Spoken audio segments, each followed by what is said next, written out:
আসসালামু আলাইকুম। আজ আমি তৈরি করছি বাচ্চাদের খুবই পছন্দের স্যুপ নুডলস।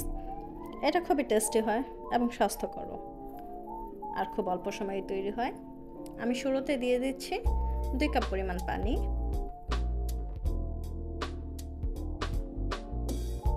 পানিটা হালকা বয়েল হওয়ার পরে দিয়ে দিচ্ছি কিছুটা গাজর কুচি,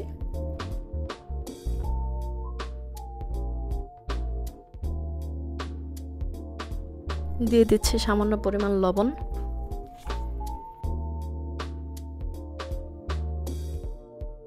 গাজর কিছুক্ষণ সিদ্ধ করে নেওয়ার পর দিয়ে দিচ্ছি নুডলস এবং মশলা।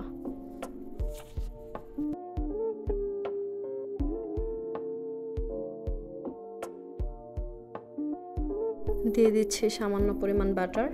এরপর এটাকে ভালো করে মিক্স করে নিব।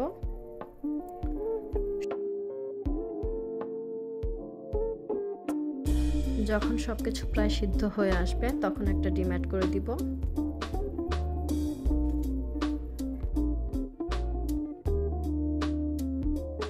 এখন সবকিছু একসাথে মিক্স করে নেব। আর এরই সাথে তৈরি হয়ে গেল আমাদের মজাদার স্যুপ নুডলস।